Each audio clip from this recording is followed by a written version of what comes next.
Shalom à tous. Alors ici, je fais cette audio-vidéo sur le temple retrouvé et la vraie localisation de Jérusalem. Alors c'est une vidéo extrêmement importante et quand vous aurez connaissance de cette vérité, bien je vous invite à la partager au plus grand nombre. Hein. Bien sûr, après avoir été convaincu par les arguments que je vais vous donner ici. Et il y en a, et ce sont de très très bons arguments. Hein. Voilà, c'est extrêmement important à connaître tout cela. Hein. Alors le titre peut étonner, hein, temple retrouvé et la vraie localisation de Jérusalem. Mais vous allez voir que tout cela se repose sur des faits vrais et réels, bien réels. Il faut dire que la vérité, elle est retenue captive, car les masses suivent les masses. Et ni les masses médias, ni les politiques ne vous révéleront ce que vous allez lire ici. Tout simplement car ceux-ci suivent les masses religieuses qui ont adopté la même croyance traditionnelle sur ces sujets. Donc il est certain que ce que je vais dire ici, c'est jamais évoqué dans les masses médias, hein, ou pratiquement jamais. Donc avant de parler donc du temple retrouvé, nous allons commencer d'abord par révéler la véritable géolocalisation de Jérusalem. Ceci est très très important. Car sachez-le, la Jérusalem se trouve à l'intérieur des grandes murailles que vous voyez nommées vieilles villes, n'est en rien la véritable Jérusalem biblique, qui est nommée cité de David et forteresse de Sion dans la Bible. Et ce que je dis ici est confirmé par bon nombre de chercheurs bibliques et d'archéologues israéliens, qui ont découvert les vestiges de la cité de David. Et je vous invite aussi à regarder le documentaire que j'ai traduit oralement. C'est un documentaire en anglais que j'ai traduit. Je vous invite donc à le regarder pour voir que des chercheurs bibliques, des croyants, hein, bien sûr, dans le milieu chrétien notamment, mais qui se basent sur la Bible, sur des témoignages historiques et sur des découvertes archéologiques vont dans le sens de ce que je vais dire ici, hein, et de ce que je vais évoquer ici. Donc je vous invite aussi à regarder cette autre vidéo si vous ne l'avez pas vue. Ça s'appelle « Le troisième temple peut être reconstruit ». Voilà. Donc, je vais commencer par évoquer un verset prophétique. Zacharie, chapitre 12, verset 6. Il est écrit « Et Jérusalem demeurera assise à sa place, à Jérusalem. » Pourquoi Elohim dit-il cela? Car savoir que l'emplacement de Jérusalem s'est perdu au fil des siècles. Vous me direz, mais comment? Eh bien, savoir une vérité essentielle, c'est que la cité de David, la Jérusalem biblique, elle a été complètement détruite. On lit ceci dans la prophétie de Michée, chapitre 3, verset 12. C'est pourquoi, à cause de vous, Sion sera labouré comme un champ, Jérusalem sera changée en un monceau de ruines, et la montagne du temple en une haute forêt. Et c'est une prophétie que les historiens ont confirmée. Par exemple, Éléazar ben Jaïr, qui était le commandant de Masada, qui était une forteresse juive retranchée, hein, et c'était les Juifs qui se battaient contre les Romains. C'était la révolte juive contre les Romains. Voici ce qu'il dit. Elle, Jérusalem, est maintenant démolie jusqu'aux fondations, et il ne reste rien d'autre que ce monument conservé, je veux dire le camp des Romains, qui l'ont détruite et qui demeure encore sur ses ruines. Alors ici, Éléazar ben Jaïr dit qu'il ne reste que le camp romain et que Jérusalem est complètement détruite. Et une autre prophétie est annoncée. La voici, Ésaïe, chapitre 52, versets 1 à 2. Réveille-toi, réveille-toi, revêt ta gloire ô Sion, revêt ton vêtement de parure, Jérusalem, ville sainte, car il n'entrera plus chez toi d'incirconcis ni d'impur. Secoue ta poussière, lève-toi, Jérusalem, captive, détache les liens de ton cou, fille de Sion, prisonnière. Donc, ceci, secoue ta poussière, par exemple, peut faire penser, en fait, peut faire penser, je dis bien peut faire penser, hein, aux découvertes archéologiques qui ont mis à jour l'ancienne cité de David. Et ici, voici donc quelques photos de cette découverte archéologique. Ça a commencé depuis 20 ans, je crois à peu près, que les Juifs ont découvert la vieille cité de David. Donc voilà, vous avez quelques photos que vous pouvez voir ici. Alors c'est juste un petit aperçu ici, juste quelques photos. Voici donc les ruines de la véritable Jérusalem biblique, de la véritable cité de David, qui est mise à jour depuis maintenant plus de 20 ans, je crois, par les Israéliens, les archéologues israéliens. Donc voilà, voici quelques photos, comme vous pouvez voir. Voilà. Donc, mais, alors, pour bien comprendre l'emplacement de la Jérusalem biblique, qui est la cité de David, découverte par les archéologues que vous voyez ici, il nous faut connaître la topographie de la région de Jérusalem. Voici donc une image de la topographie de la région de Jérusalem. Donc la voici. Alors en voyant cette photo, comme ça, voilà. Ça vous donne un aperçu donc des montagnes de la région de Jérusalem. Donc il faut bien comprendre une chose. Il faut bien comprendre que les religieux, en renommant ces lieux, ont parfois commis des erreurs géographiques. Car après la destruction totale de Jérusalem, trouver le véritable mont Moria ou le Saint-Temple, où le Saint-Temple donc a été construit, parce que le Saint-Temple a été construit sur le mont Moria, donc trouver cet endroit n'était pas si aisé, au vu des nombreux monts présents dans la région de Jérusalem, comme vous pouvez le voir sur cette image. Mais après la découverte des archéologues de l'antique cité de David, les choses sont devenues plus claires, et les nombreuses erreurs de géolocalisation mises au jour. Alors, nous pouvons lire dans 2 Chroniques, chapitre 11, versets 4 à 5, « Et David et tous ceux d'Israël s'en allèrent à Jérusalem qui est Jébus. Et il y avait là les Jébusiens, habitants du pays.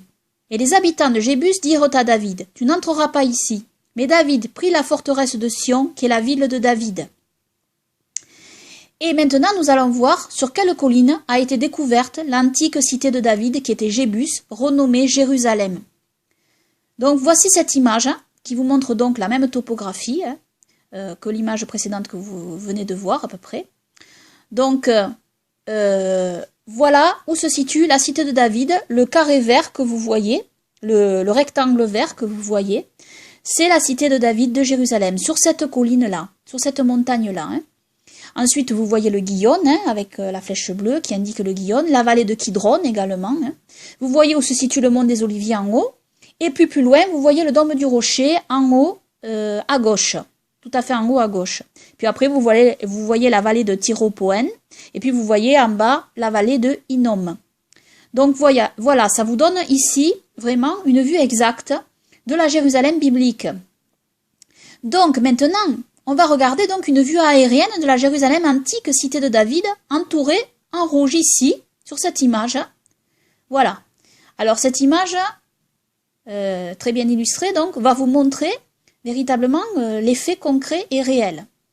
Donc, la véritable cité de David, qui est Jérusalem dans la Bible, elle est entourée en rouge, à peu près au milieu de l'image.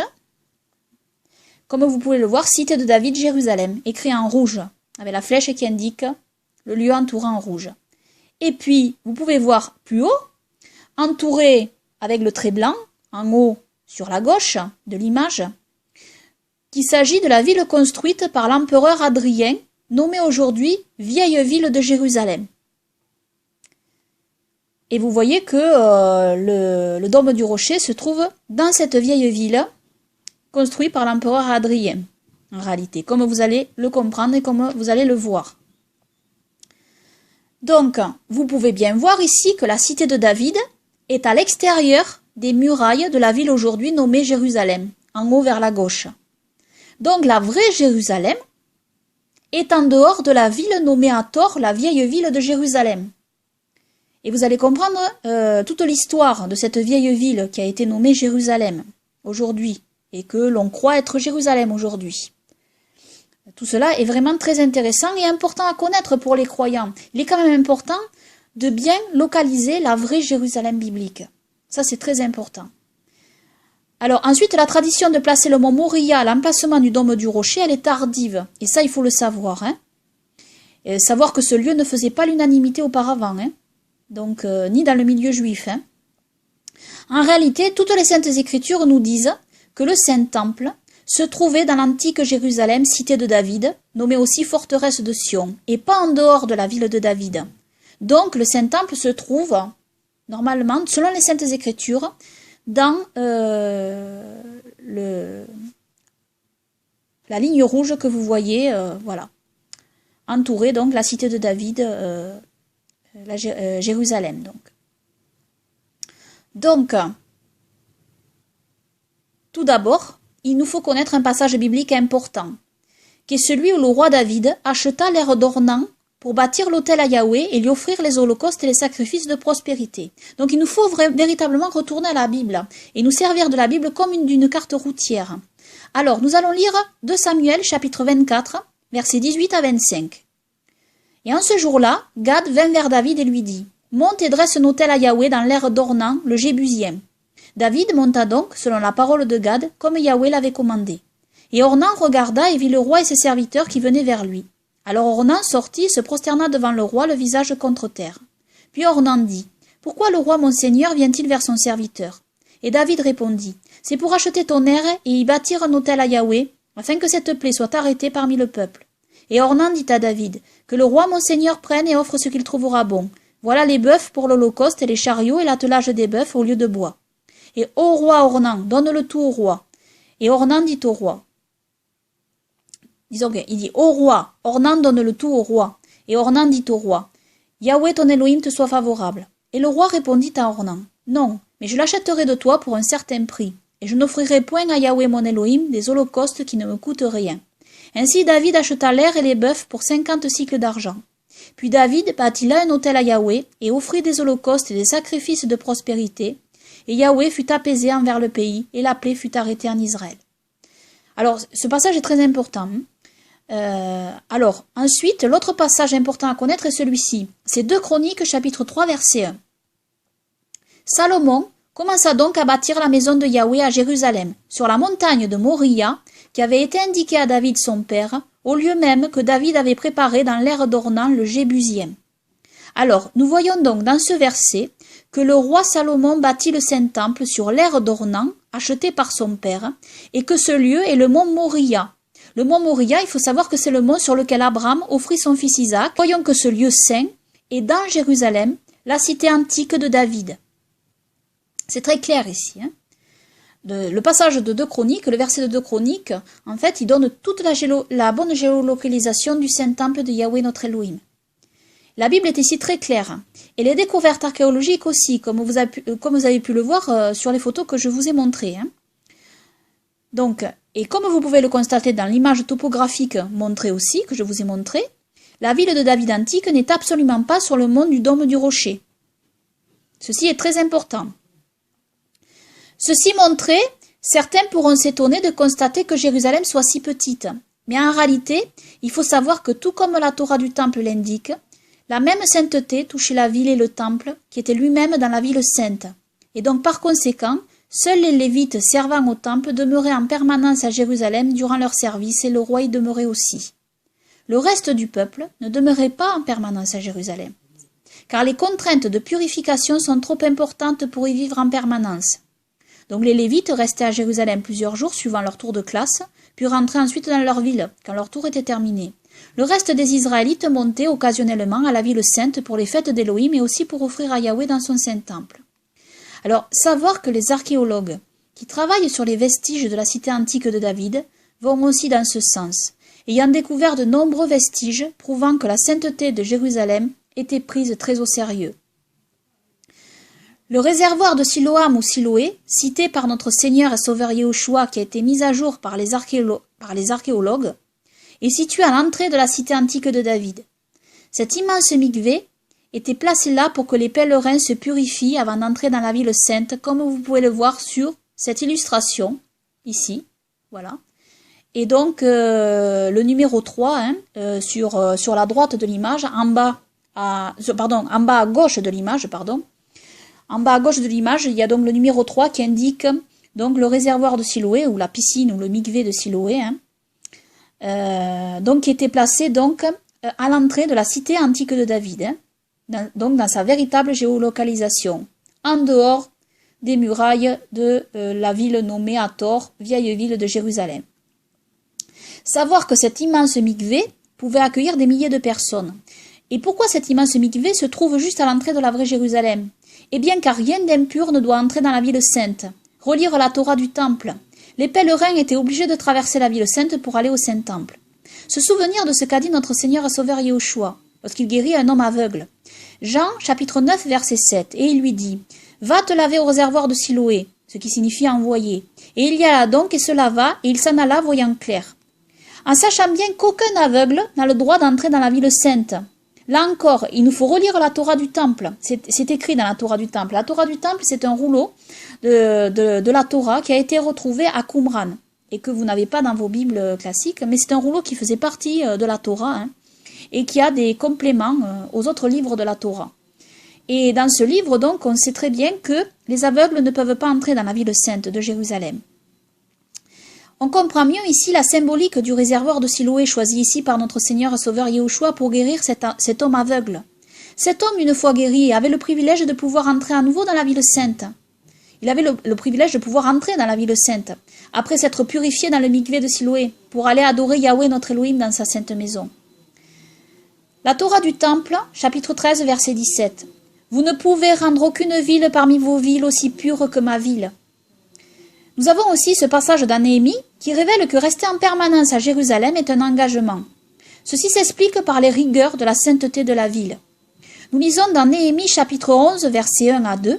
« Les principaux du peuple s'établirent à Jérusalem, mais le reste du peuple tira au sort afin qu'un sur 10 vînt s'établir à Jérusalem, la sainte cité, et que les 9 autres dixièmes demeurassent dans les autres villes. Et le peuple bénit tous ceux qui se présentèrent volontairement pour s'établir à Jérusalem. » Comprendre donc que Jérusalem est le camp des saints. Et la même configuration que celle dans le désert était dans la ville sainte, tel le camp des Lévites entourant le tabernacle. Nous lisons dans la Torah des Nombres, chapitre 1, verset 53, que les Lévites campent en cercle près du tabernacle du témoignage, et il n'y aura point de péché parmi les fils d'Israël. Les Lévites seuls auront la garde du tabernacle du témoignage. Dans le Miksat Maaseh Torah, chapitre 3, verset 16 à 18, trouvé à Qumran, ça c'est une lettre juive, qui explique certaines choses sur la compréhension donc, des Juifs de Qumran, des Juifs esséniens de Qumran. Donc, et nous pensons que le temple est l'endroit de l'attente de la rencontre, et Jérusalem est le camp. Et l'extérieur du camp est l'extérieur de Jérusalem. C'est le camp de leur ville. Miksat Maaseh Torah, chapitre 3, verset 37. À Qumran donc, trouvé à Qumran.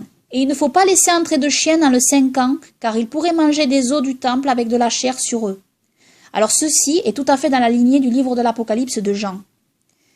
On lit Apocalypse chapitre 22, versets 14 à 15. Heureux ceux qui observent ces commandements afin d'avoir droit à l'arbre de vie et d'entrer par les portes dans la ville, c'est-à-dire de Jérusalem. Dehors les chiens, les enchanteurs, les impudiques, les meurtriers, les idolâtres et quiconque aime et pratique le mensonge. Alors, je sais bien ici que certains comprennent cette expression dehors les chiens comme une image symbolique, comme si les impies étaient traités de chiens. En réalité, c'est pas ici une image symbolique que nous avons, c'est véritablement dehors les chiens, les vrais chiens. C'est-à-dire que il faut savoir que le livre de l'Apocalypse, il est écrit exactement dans la même lignée que, par exemple, le livre d'Enoch, etc. On retrouve un peu la même façon d'écrire. On reconnaît certains livres comme Daniel, Enoch, Ézéchiel, l'Apocalypse. Et il faut savoir que ce livre, il est en complète adéquation en fait avec la foi juive des Esséniens et bien sûr avec tout le reste des Saintes Écritures, bien évidemment.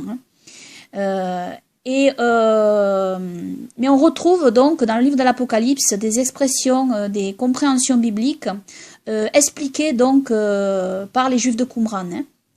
Et donc ici, il est bien évident que ce sont des vrais chiens dont il est question. Et on le retrouve dans le Miksat Maaseh Torah à Qumran. Et il ne faut pas laisser entrer de chiens dans le 5 ans, car ils pourraient manger des os du temple avec de la chair sur eux. Et donc la raison là est expliquée pourquoi ne pas laisser entrer des chiens dans la ville sainte. Et on lit encore dans le Miksat Maaseh Torah, chapitre 3, verset 38, « Car Jérusalem est le camp saint. C'est l'endroit qui a été choisi du milieu de toutes les tribus d'Israël depuis que Jérusalem est la tête du camp d'Israël. » Et on sait que Jérusalem est aussi appelé le camp des saints dans le livre de l'Apocalypse.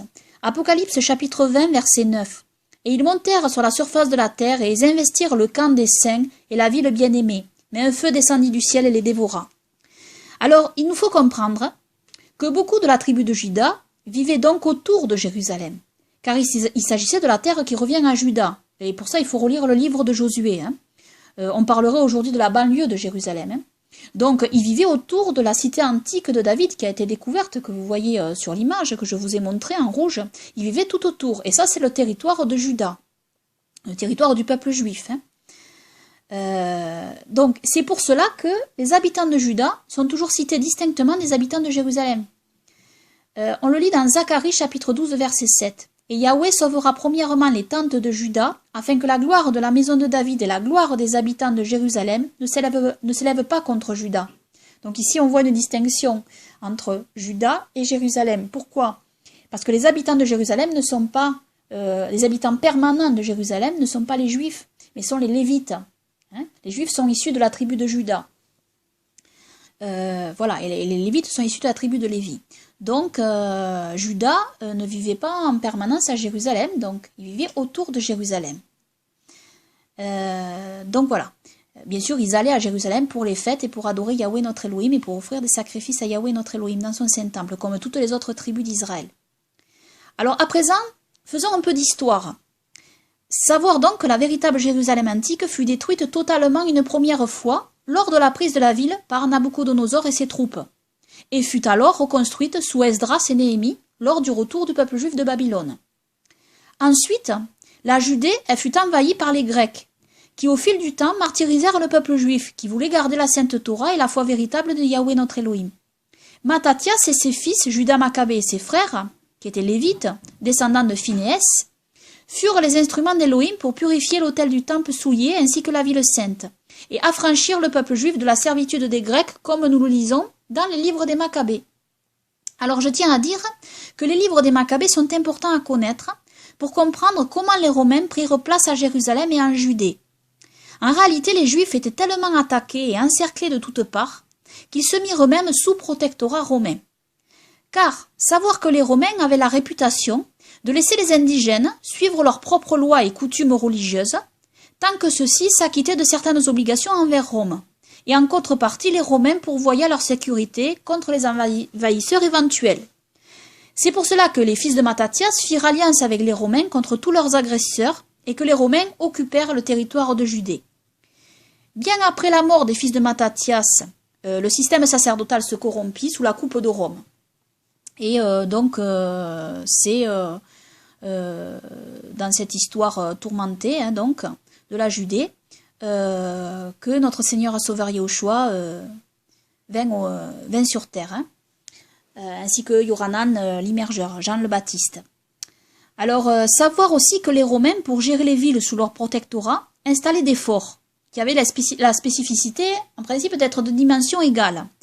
Alors ici, je vous montre une photo, là c'est le fort romain de Vendolanda. Donc vous voyez les ruines du fort en haut de l'image. Hein. Et ensuite, voilà le fort reconstitué, donc, ce même fort reconstitué. Et ici, nous avons l'image d'un autre fort romain. Hein. Vous voyez, c'était sur les mêmes caractéristiques et les mêmes dimensions. Alors, une chose étonnante, et qui est rarement rappelée, c'est que les dimensions de l'esplanade des mosquées correspondent exactement aux dimensions des forts romains. Comme vous pouvez le voir sur cette image, cette illustration que je vous montre ici. Alors, il faut savoir que par exemple les bases américaines sont construites dans le monde avec des dimensions quasi identiques. Eh bien les Romains y faisaient pareil, en sachant que leur fort constituait une ville. Les Romains vivaient dans ces forts comme à Rome, restaurants, etc. Ces forts pouvaient contenir au moins 10 000 hommes qui y vivaient en permanence, soit une légion. Parce qu'une légion romaine, c'est 10 000 hommes. Alors, maintenant, on va comparer avec les dimensions de la forteresse Antonia qui est représentée dans la maquette officielle du mont du Temple à Jérusalem. Alors, comme vous voyez sur cette image, en haut à droite, accolé à l'esplanade, voici donc le fort romain sur la maquette officielle. Mais laissez-moi vous dire que, selon beaucoup de spécialistes aussi, ces dimensions sont complètement irréalistes en réalité. Pourquoi ils collent le fort ici? Parce qu'ils considèrent donc que l'esplanade des mosquées, ils considèrent que c'est le mont du Temple, en réalité. Voilà d'où vient l'erreur, Hein. D'où vient l'erreur majeure de tout cela? Donc, sachant que le fort antonien était au nord donc, du temple, eh bien, ils le mettent donc à cet endroit bien précis, accolé à l'esplanade des mosquées. Hein. Et alors, il faut savoir donc que ces dimensions ne sont absolument pas en accord avec l'histoire des Romains, ni de leur fort. Et cette forteresse ne contiendrait que environ 200 hommes. Alors que nous savons que pour accompagner l'apôtre Paul, il y avait 470 soldats romains qui l'accompagnèrent depuis la forteresse. Et ça, on le lit dans le livre des Actes, chapitre 23, versets 6 à 24. Alors je vais vous lire ce passage, hein, qui est très clair, et vous allez voir. Alors, or Paul, sachant qu'une partie des juges était sadducéens et l'autre pharisien, s'écria dans le Sanhédrin: « Homme frère, je suis pharisien, fils de pharisien, et mis en cause pour l'espérance et la résurrection des morts. » Et quand il eut dit cela, la discorde se mit entre les pharisiens et les sadducéens, et l'assemblée fut divisée. Car les sadducéens disaient qu'il n'y a ni résurrection, ni ange, ni esprit, mais les pharisiens reconnaissent l'un et l'autre. Il y eut donc une grande clameur. Et les scribes du parti des pharisiens se levant disputaient et disaient: « Nous ne trouvons aucun mal en cet homme, et si un esprit ou un ange lui avait parlé, ne combattons point contre Elohim. » Et comme une grande dispute s'était engagée, le tribun, craignant que Paul ne fût mis en pièces par eux, commanda que les soldats descendissent pour l'enlever du milieu d'eux et le conduire dans la forteresse. La nuit suivante, le Seigneur étant venu à lui, lui dit: « Paul, aie bon courage, car comme tu as rendu témoignage à Jérusalem de ce qui me concerne, il faut aussi que tu rendes témoignage à Rome. » Lorsqu'il fut jour, quelques Juifs formèrent un complot et firent des imprécations contre eux-mêmes en disant qu'ils ne mangeraient ni ne boiraient qui n'eussent tué Paul. Ils étaient plus de 40 qui avaient fait cette conjuration. Et ils s'adressèrent aux principaux sacrificateurs et aux anciens et leur dirent: « Nous nous sommes engagés avec des imprécations contre nous-mêmes à ne rien manger que nous n'ayons tué Paul. Vous donc maintenant, avec le Sanhédrin, dites au tribun de le faire descendre demain au milieu de vous, comme si vous deviez vous informer plus exactement de son affaire, et nous sommes prêts à le tuer avant qu'il approche. » Mais le fils de la sœur de Paul, ayant entendu ce complot, vint, et étant entré dans la forteresse, en informa Paul. Et Paul, ayant appelé un des centeniers, lui dit: « Mène ce jeune homme vers le tribun, car il a quelque chose à lui rapporter. » Le centurion l'ayant pris, le mena vers le tribun et lui dit: « Le prisonnier Paul, m'ayant appelé, m'a prié de t'amener ce jeune homme qui a quelque chose à te dire. » Et le tribun, le prenant par la main et l'ayant tiré à part, lui demanda: « Qu'as-tu à m'annoncer ?» Il dit: « Les Juifs sont convenus de te prier de faire descendre demain Paul dans le Sanhédrin comme s'il voulait s'informer plus exactement de son affaire. Mais ne te fie point à eux, car plus de 40 d'entre eux lui dressent des embûches et se sont engagés avec des imprécations contre eux-mêmes à ne manger ni boire qui ne les tuait. Et maintenant ils sont prêts attendant ta réponse. » Le tribun renvoya le jeune homme, après lui avoir recommandé de ne dire à personne qu'il lui eût donné cet avis. Et ayant appelé 2 des centeniers, il leur dit: « Tenez prêts 200 soldats, 70 cavaliers et 200 archers pour aller jusqu'à Césarée dès la 3e heure de la nuit. Préparez aussi des montures afin de faire monter Paul et de le conduire en sûreté au gouverneur Félix. » Alors ici, retenez bien cela, il dit: « Tenez prêts 200 soldats, 70 cavaliers et 200 archers, ce qui nous fait un total de 470 hommes qui étaient déjà dans la forteresse. Et on imagine bien que ils n'ont pas laissé la forteresse vide, hein, et il y en avait beaucoup plus. Hein. Donc la forteresse était beaucoup plus grande que ce qui est énoncé dans l'image que vous voyez, que je vous ai montré. Alors ensuite, autre chose, de plus la description officielle de la forteresse Antonia ne fait aucun cas de la description précise de Joseph Flavius. Car savoir que la description de Flavius Joseph dit que la forteresse était séparée de l'enceinte du temple et absolument pas collée au temple comme vous l'avez vu sur l'image que je vous ai montrée. Un espace séparait les 2 édifices qui étaient reliés par 2 rangées de colonnes. Les mesures de Flavius Joseph évaluent la séparation à environ 600 pieds, c'est-à-dire environ 182,88 mètres entre les 2 complexes, ce qui n'est absolument pas le cas avec la représentation officielle que vous avez vue sur l'image que je vous ai montrée. En réalité, si l'on suit la description de Joseph Flavius, en prenant en compte le fait que l'esplanade des mosquées était en réalité le fort Antonia, la distance de 600 pieds place le temple dans la cité antique de David, et cela correspond parfaitement comme vu ici sur cette image. Voilà une image qui est plutôt réaliste. À droite, en haut à droite, vous avez donc le fort Antonia, qui est toute l'esplanade des mosquées, et ensuite vous avez une séparation de 600 pieds, et ensuite vous avez le Saint-Temple de Yahweh notre Elohim. Et vous avez donc la colonnade en haut là, qui fait 600 pieds de long et qui rejoint donc le temple avec la forteresse, qui rejoignent la cour du temple avec la forteresse. Donc, de nombreux chercheurs sérieux pensent donc que l'esplanade des mosquées n'est absolument pas le mont du temple, mais que ce lieu servit pour le fort des Romains qui protégeait la ville sainte, et ils s'installèrent là après l'accord passé avec les Maccabées. Mais jamais la forteresse romaine ne s'était installée dans la ville sainte, ce que les Juifs n'auraient jamais accepté. Tout comme le confirme Joseph Flavius, le fort romain cachait la visibilité du Saint-Temple au nord, et c'est l'esplanade des mosquées qui cache la cité de David au nord. De plus, selon le témoignage d'un pèlerin de Bordeaux, à un point précis de l'église dite du Saint-Sépulcre, il disait voir le fort romain, et depuis ce point aujourd'hui nous voyons l'esplanade des mosquées avec le dôme islamique. Voici une image, une illustration donc. Vous voyez, le cercle rouge, c'est l'église dite du Saint-Sépulcre. Et ce pèlerin de Bordeaux disait voir en face le fort romain. Et en face, en réalité, c'est l'esplanade des mosquées. Donc il est incontestable qu'il voyait le fort romain, et donc il voyait, c'était l'esplanade des mosquées, le fort romain antonien. Ensuite, il y a une autre précision. Joseph Flavius a dit, quant à la tour Antonia, elle pourrait être composée de plusieurs villes, car si nous montons à cette tour Antonia, nous gagnons la ville, puisque nous serons donc sur le sommet de la colline. Alors ici, Joseph Flavius semble dire que la forteresse romaine est semblable à une ville. Donc, c'était assez grand quand même pour être comparé à une ville. Et c'est vrai que l'esplanade des mosquées, c'est assez grand pour être comparé à une ville. Parce que les forts romains, c'était ça, c'était une ville où la légion romaine résidait. Et donc, véritablement, Joseph Flavius semble comparer donc le fort Antonia à une ville. Et il dit que depuis la tour Antonia, donc, on gagne la ville qui est sur le sommet de la colline. Donc, véritablement, ici, vous voyez donc la tour, donc la colonnade de Sisamti qui permettait de rejoindre donc la ville au sommet. Et cette ville, c'est le fort Antonien qui est au sommet. Donc, tout semble correspondre ici, dans la description de Joseph Flavius.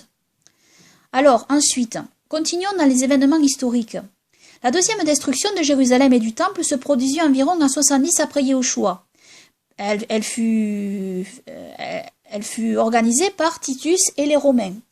Il ne restait strictement rien de la ville sainte antique ni du Saint-Temple. Et ainsi la prophétie de Michée, que je vous ai citée, fut accomplie. Voir ici cette photo ancienne, où nous voyons la cité antique de David comme un champ. Alors ici, vous voyez, en blanc, entouré en blanc, la cité de David, Jérusalem. Voilà. Tout disparu, excepté le camp romain, qui est l'esplanade des mosquées, comme Éléazar ben Jaïr l'a témoigné. Alors, après, il faut savoir que l'empereur romain Adrien fit construire une ville dans le territoire de Judée, autour de la cité antique de David disparue. Adrien rasa toutes les habitations de Judée et reconstruisit par-dessus ce qui est nommé aujourd'hui à tort la vieille ville de Jérusalem, qui fut réaménagée ensuite par les musulmans. Il la nomma Aelia Capitolina, et fit interdire aux Juifs de vivre en Judée sous peine de mort. Il renomma la région Palestine, Philistie, et fit construire des temples païens. C'est sous l'empereur Constantin que cette nouvelle ville construite par Adrien fut nommée Jérusalem. Et c'est à partir de ce moment de l'histoire que les croyants issus du nouvel empire chrétien essayèrent de renommer les lieux bibliques avec toutes les erreurs de géolocalisation que l'on connaît, oubliant complètement la véritable géolocalisation de l'antique cité de David disparue. Donc, à présent, nous allons parler du dôme islamique, du dôme du rocher. Alors, que penser du dôme du rocher sur l'ancien fort romain, nommé aujourd'hui esplanade des mosquées? Donc, voici ce dôme islamique. En réalité, tout dans la structure de cet édifice montre que ce bâtiment était auparavant une église de type byzantine. Sa forme hexagonale et certaines de ses mosaïques à l'intérieur.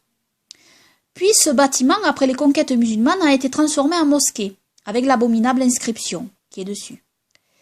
La forme hexagonale typique de cette structure est celle que l'on retrouve pour différentes églises dans la région. D'ailleurs, à l'intérieur, nous voyons dans la structure interne la croix des croisés, comme vous le voyez ici.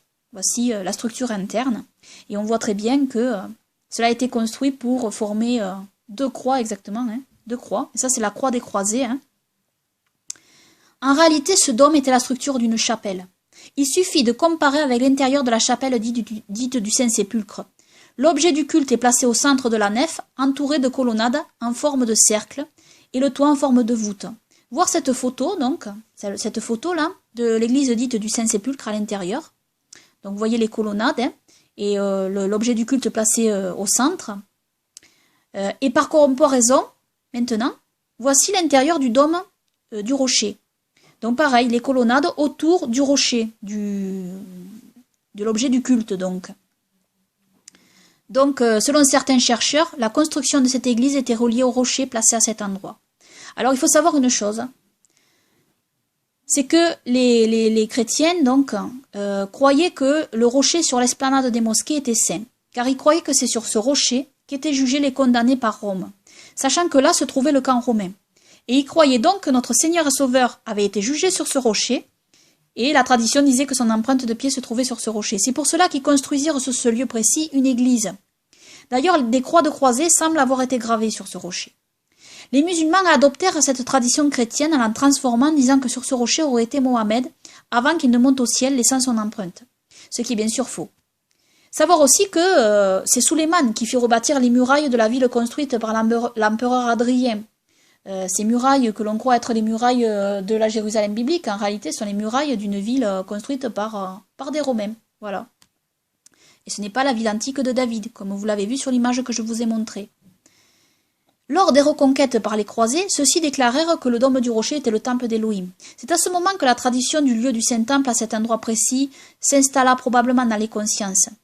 Et ce lieu fut aussi adopté au fil du temps par certains juifs, devenant aujourd'hui majoritaires, alors que cet endroit ne faisait pas l'unanimité, même dans le milieu juif. Mais comme vous l'avez vu, comme je vous l'ai dit, tout désigne le mont Moria comme se trouvant dans la cité antique de David. Et je vais ici évoquer la découverte extraordinaire, mentionnée dans le titre de cette vidéo donc, car il est évident que cette découverte est mise sous le boisseau à cause des enjeux considérables que cela entraîne. Il faut savoir que Eli Shukron, c'est un archéologue israélien qui travaille dans la cité antique de David mise au jour depuis le début presque pratiquement. Je pense c'est lui d'ailleurs qui a commencé à travailler sur ce site, sur le site de la véritable ville de Jérusalem. Il a fait une découverte extraordinaire. Et véritablement, lui-même hésite vraiment à créer cette nouvelle sur les toits et de confirmer, cette nouvelle, avant d'avoir l'appui d'autres archéologues, sachant bien tout ce que cela implique, au niveau religieux, politique, etc. Le gouvernement israélien est forcément au courant de cette découverte.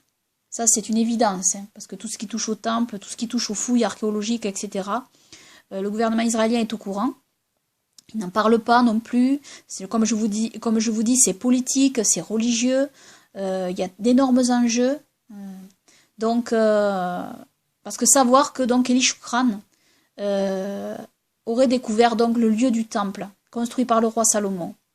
Cette découverte, voilà, dans la cité antique de David.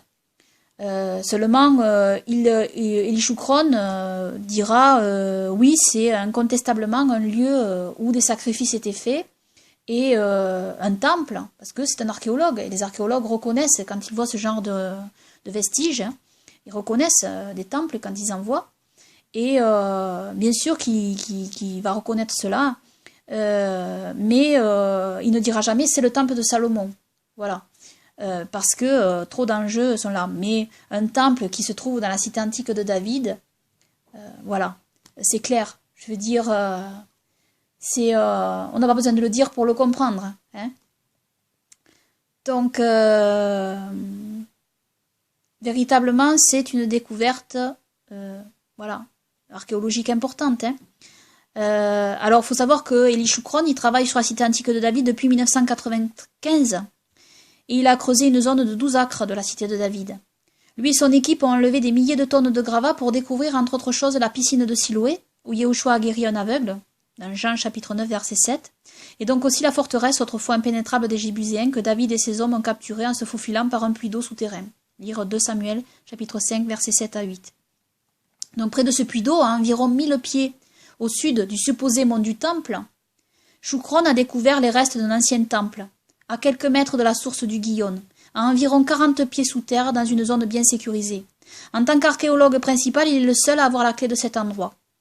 La zone excavée descend jusqu'au roc, ce qui signifie qu'il n'y avait pas de civilisation en dessous. Le site a des rainures taillées dans ce substrat rocheux pour un pressoir à huile et des tables sacrificielles, et des boucles taillées dans les murs sans doute pour sécuriser les animaux. Voir ici une photo donc de ce pressoir à huile. Et légèrement en haut à gauche du pressoir à olive se trouve un long canal creusé dans le sol, sûrement là pour évacuer le sang des animaux. Ce pressoir à olive revêt ici une importance particulière, car nous savons que ce lieu est près du Gihon. Je rappelle que le Gihon est l'un des 4 fleuves sortant du fleuve alimentant le jardin d'Éden dans la terre intérieure. Et donc voici ici une photo du Gihon, tout près de ce site, dans la cité antique de David. Et nous savons que c'est au Gihon qu'était intronisé, donc, mais notamment qu'a été intronisé le roi Salomon. Alors, 1 Roi, chapitre 1, versets 38 à 39. Puis Tsadok, le sacrificateur, descendit avec Nathan le prophète et Benaja, fils de Jéhojada, et les Kérétiens et les Pélétiens, et fit remonter Salomon sur la mule du roi David et le menèrent à Gihon. Et Tsadok, le sacrificateur, prit dans le tabernacle la corne d'huile et oignit Salomon, puis on sonna de la trompette et tout le peuple dit « Vive le roi Salomon !» Il est incontestable ici dans ce passage que le tabernacle est situé là où se situe l'endroit du Gihon. Là où le roi David construisit l'autel à Yahweh notre Elohim dans l'ère d'Ornan, c'est-à-dire sur le mont Moria. On le lit très clairement dans ce passage. Ils menèrent Salomon à Gihon, et Tsadok le sacrificateur prit dans le tabernacle la corne d'huile et oignit Salomon. Il prit la corne d'huile dans le tabernacle qui est à Gihon, et oignit Salomon. Donc il est incontestable que à cet endroit se trouvait, à l'endroit du Gihon, se trouvait le tabernacle de Yahweh notre Elohim. Donc, et c'est à cet endroit que le roi Salomon fut intronisé avec l'onction d'huile. L'huile sainte préparée dans ce pressoir à huile que vous avez vu sur la photo au-dessus. Il y a aussi sur ce site une ancienne pierre dressée, appelée stèle, entourée d'une fondation de pierre plus petite. Voici donc cette photo de cette stèle. Donc nous voyons véritablement qu'il s'agit d'une stèle, une pierre dressée, ici entourée, voilà, qui est posée. Et c'est la seule stèle israélite trouvée à Jérusalem. Alors nous avons de nombreuses références aux stèles dans la Bible. Genèse 28, 18, 31, 45, 35, 14, Josué 24, 26 et 1 Samuel 8, 12. Ce site est daté de l'époque d'Abraham. Le site trouvé ici. Et nous savons que c'est à Moria qu'Abraham offrit son fils, et où Elohim lui commanda de construire sa sainte maison. Et nous savons aussi que c'est à cet endroit que Salomon construisit la sainte maison. Savoir que la seule source d'eau de la cité de David est le Gihon. Le Gihon qui est l'un des 4 fleuves sortant du fleuve alimentant le jardin d'Éden dans la terre intérieure. J'ai fait une vidéo là-dessus, une audio sur la terre intérieure, le Gan Eden, le jardin d'Éden, vous pouvez la voir aussi. Bien que le Gihon est aujourd'hui moins important, le Gihon à l'époque du roi David était un véritable geyser inépuisable qui était la vie de Jérusalem. Savoir que le Gihon se situe dans la vallée près de l'antique cité de David. Nous savons aussi que le Saint-Temple ne pouvait pas fonctionner sans eau vive, car les rites de purification sont indispensables. Évacuer le sang des animaux, etc. Savoir que le Gihon est connu dans la tradition comme sortant du trône d'Elohim. Le Gihon sort du fleuve du Gan Eden, dans la terre intérieure. Savoir aussi qu'il n'y a absolument pas d'eau vive sur l'esplanade des mosquées. Voilà. Alors plusieurs, pour trouver une réponse à cette incohérence, ont trouvé une parade en disant que le roi Salomon aurait fait construire un aqueduc acheminant l'eau de beaucoup plus loin jusque sur l'esplanade. Mais cela même oublie quand même que les aqueducs en question datent de la période romaine, qui forcément faisait acheminer l'eau pour le fort romain. Et oui, les Romains faisaient venir de l'eau pour le fort. Ensuite, il est absolument inenvisageable que l'eau du temple ait été une eau stockée dans des citernes, car cela n'est plus de l'eau vive, comme l'est le Gihon, fleuve provenant du jardin d'Éden. Ensuite, le fait que le fleuve alimentant le temple n'ait pas acheminé, mais jailli de lui-même, relève d'une prophétie. Nous lisons dans Joël chapitre 4, verset 18. « Et il arrivera en ce jour-là que le mou ruissellera des montagnes, et le lait coulera des collines, et l'eau coulera dans tous les torrents de Juda, et une source sortira de la maison de Yahweh, et arrosera la vallée de Sittim. » C'est très clair ici. Zacharie chapitre 13, verset 1. « En ce jour-là, une source sera ouverte pour la maison de David et pour les habitants de Jérusalem, pour le péché et pour l'impureté. » Donc ici, c'est pour la purification, bien évidemment. Donc, voilà. Il s'agit vraisemblablement, probablement du Gihon ici. Elohim n'a pas besoin que l'on fasse acheminer l'eau pour son lieu saint. Il l'a fait jaillir lui-même, et pas de n'importe où, du jardin d'Éden. Il est très cohérent de penser qu'Elohim ait choisi le lieu saint avec une source d'eau vive jaillissant du sol, sans qu'il n'y ait besoin de faire parvenir de l'eau située à des centaines de kilomètres, ou des dizaines de kilomètres. Le fait que durant des centaines d'années, les nouveaux conquérants n'aient pu retrouver la véritable Jérusalem a en quelque sorte préservé la ville sainte, les nombreux lieux de culte souillés du christianisme et de l'islam qui y auraient été construits, comme on en voit tant aux alentours de Jérusalem, dans la fausse Jérusalem actuelle, qui n'est en réalité qu'une ville romaine reconquise par les musulmans. D'ailleurs, on a beaucoup de preuves de cela. C'est que dans la ville nommée à tort la vieille ville de Jérusalem, on retrouve de nombreuses constructions romaines, en réalité. Donc parce que cette ville donc a été reconquise, elle a été conquise par les musulmans, etc. Donc détruite, reconstruite, et on retrouve donc avec des fouilles, on retrouve des colonnes romaines, etc. Il y a beaucoup de traces romaines en fait, et c'est tout à fait normal puisque c'est une ville qui a été construite par les Romains après que Hadrien ait rasé tous les villages qu'il y avait là juifs. Alors il est possible qu'en dessous donc des découvertes romaines, il y a encore une autre couche en dessous où on pourrait retrouver en fait des ruines de villages juifs, etc. Puisque en fait c'est la Judée ici, et donc ça appartient à Juda, bien évidemment. Donc avant les Juifs étaient là, bien sûr, mais ce n'était pas en fait Jérusalem, c'était les villages alentours de Juda qui vivaient autour de Jérusalem. Bien comprendre cela. Donc, en détruisant la ville sainte, la cité antique de David, Elohim a préservé sa ville sainte.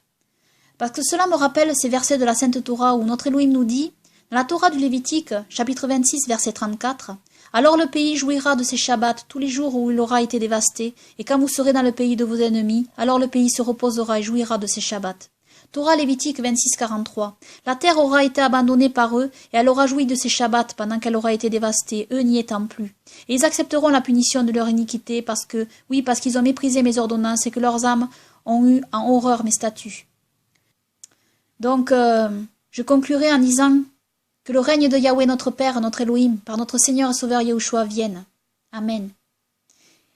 Et que Yahweh notre Elohim et notre Seigneur et Sauveur Yahushua soient adorés, honorés et glorifiés. Amen, amen.